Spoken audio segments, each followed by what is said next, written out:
મહેસાણાની અંદર તમારે આવું જકુઝી વાળું તમારે ઘર લેવું હોય અને વૈભવશાળી જિંદગી જીવી હોય ને તો ભાઈ આ જગ્યા તમારા માટે પ્રોપર્ટી બની જવાની છે. બાય ધ ગાર્ડન પ્રોપર્ટીની અંદર આપણે આવ્યા છે, તમને પ્રોપર્ટી બતાવીશ. તમે તમારું સપનાનું ઘર વિચારતા હોય ને તો ભાઈ અમદાવાદ મુંબઈ જવાની જરૂર નથી, મહેસાણાની અંદર તમને મળી જવાનું છે. પોતાના ઘરની અંદર લિફ્ટ હોય ને બધી એવી એમિનિટીઝ બતાવીશ ને કે વિચાર નહીં કરી શકો. પ્લસ તમારે રિસોર્ટ લાઈફ જીવી હોય ને તો બધું જ મળી જશે. સ્વિમિંગ પુલ હોય કે પછી તમારું થિયેટર હોય, એક જ સોસાયટીની અંદર મળવાનું છે. તમે કદાચ મહેસાણાથી પાલનપુર જતા હોય તો તુલસી હોટલ આવશે ફતેપુરા બાયપાસ પાસે, ત્યાં એની બાજુમાં બાય ધ ગાર્ડન નું બોર્ડ તમને જોવા મળશે. ત્યાં અંદર આવી જાઓ, બહુ જ મોટો વિશાળ ગેટ સાથે તમારું આ વેલકમ કરે છે અને આ આખું પરિસરની અંદર તમારું આ ગોલ્ફ કારમાં તમે ફરી શકો છો. હવે તમને બતાવું છું આખો જે તમારો પ્રીમિયમ અને લક્ઝરી થી ભરેલો એવો સરસ મજાનો બંગલો જે આપણા અત્યારે સેમ્પલ હાઉસ આપણે જોઈશું, બરાબર ને? યસ, અને બીજી ભાષામાં મહેલ પણ કહેવાય. મહેલ પણ કહી શકાય. ઘરમાં તો રોજ રહીએ છીએ, આજે મહેલ ની સફર કરી. યસ, હવે આ રિસોર્ટ લાઈફ તમારે જીવી છે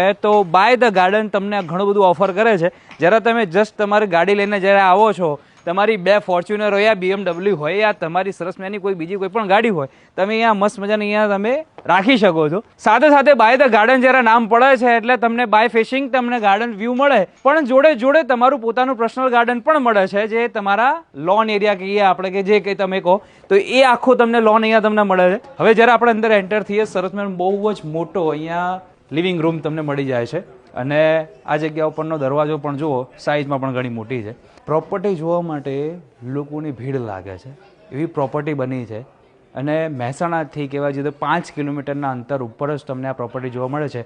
ઇન્વેસ્ટમેન્ટ પર્પઝથી કહીએ તો પણ તમારા માટે પરફેક્ટ પ્લેસ બને છે. સરસમાં મોટો લિવિંગ રૂમ, અહીંયા તમારું બેઠક રૂમ પણ કેવો હોય, એની અંદર તમારા ફેમિલી સાથે તમારું ગેટ ટુગેધર કરી શકો છો, ટીવી જોઈ શકો છો. સાથે અહીંયા તમને તમારું ગાર્ડનનું એક્સેસ મળે છે અહીંયાથી.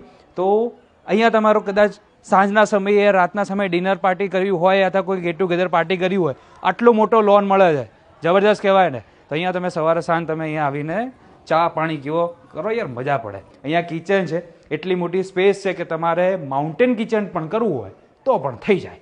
આ છે આપણું ડાઇનિંગ સ્પેસ. આ જગ્યાએ આ પ્રોપર્ટીના દરેક ઘરની અંદર મેન ખાસિયત એટલી સરસ મજાની છે, કોઈ કોમન વોલ આપણને જોવા નહીં મળે. એટલે કે બે બંગલાના વચ્ચે કોઈ કોમન વોલ નહીં મળે. હવા અને ઉજાસ બંને સેપરેટ છે અને સરસ રીતે તમારા ઘરની અંદર પ્રવેશ કરી શકે એવી રીતે આ ડિઝાઇન કરવામાં આવેલું છે. હવે તમને બતાવી દઈએ કિચનની અંદર એનો સ્ટોર રૂમ. આ સ્ટોર રૂમની ખાસિયત કહી દઉં તો અહીંયા તમારા સરસ અલગ રીતે કબાટ ને બધું બનાવીને તમારું સ્ટોર કરી શકો છો. તમારા બાળકો 2-3 હોય ને, ક્રિકેટ રમી શકે એટલું તો અહીંયા ખાલી આ વોશ એરિયા તમને આપેલો છે અને આ વોશિંગ એરિયા માટે તમે જુઓ આટલી બધી સરસ એની સ્પેસ તમને જોવા મળે છે. નીચેના ગ્રાઉન્ડ ફ્લોર ઉપર તમને